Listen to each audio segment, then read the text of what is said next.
Hello, আমি চলে এসেছি একটা ছোট মিনি ভ্লগ নিয়ে। আজ আমি তোমাদেরকে দেখাবো কিভাবে ভেটকি পাতুরি বানাতে হয়। আমার দাদা কাঁচরাপাড়ায় থাকে, আমার বাবাই দাদা আর বৌদি। এই দেখো, ওরা বানাচ্ছে আজকে ভেটকি পাতুরি। কলা পাতাগুলোকে আগে তাওয়ায় সেঁকে নিয়েছে, তারপর এই ভেটকি মাছগুলোকে সর্ষে পোস্ত বাটা সর্ষের তেল দিয়ে ভালো করে মাখিয়ে সেগুলোকে কলা পাতার মধ্যে ভরে তার উপরে অল্প সর্ষের তেল দিয়ে একটু কাঁচা লঙ্কা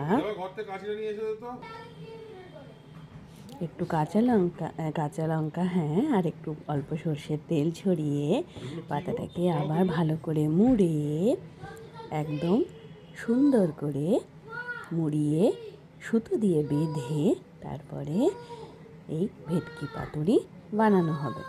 তো আমার বৌদি প্রথমবারে ভেটকি পাতুরি করছে, ভাবছিল যে কেমন হবে, কিন্তু ভীষণ সুন্দর হয়েছিল এই ভেটকি পাতুরি। ডিসেম্বরের ছুটিতে আমরা প্রথমবার দাদার এই নতুন কাঁচরাপাড়ার ফ্ল্যাটে গেলাম, আর সেখানে বৌদি অনেক সুন্দর সুন্দর রান্না করে আমাদেরকে খাওয়ালো। আজকের মেনু হচ্ছে ভেটকি পাতুরি। চলো, ভেটকি পাতুরি রেডি। এবারে ভেটকি পাতুরি খোলা হচ্ছে, অসাধারণ গন্ধ বেরোচ্ছে, দেখেই লোভ লাগছিল।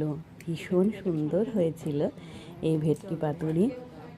সবাইকে তারপরে আমি আস্তে আস্তে খাইয়ে দিলাম। এই যে প্রথমে আয়েশের বাবাকে খাইয়ে দিচ্ছি, খুব ভালো লেগেছে। এবারে আস্তে আস্তে বাড়ির সবাইকে আমি খাইয়ে দিলাম। আয়েশেরও ভীষণ সুন্দর লেগেছে, বাড়ির সবার ভীষণ সুন্দর লেগেছে। আয়েশের শিবানী মামি বানিয়েছে এই ভেটকি পাতুরি।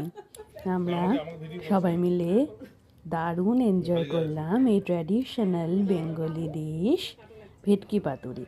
তোমরা তো দেখেই নিলে কত সুন্দর করে বানানো হয়। আচ্ছা, এই দেখো এসে গেছে আমার বোন, মানে আয়েশের মিমি, আর আমার দাদার ছেলে আছে সঙ্গে, ছোট্ট ফড়িং সোনা ওর পিসি চলে এসেছে ডিউটি করে।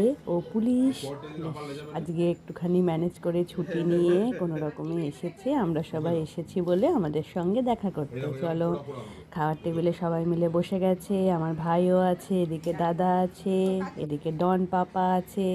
সবাই এনজয় করছে ভেটকি পাতুরি।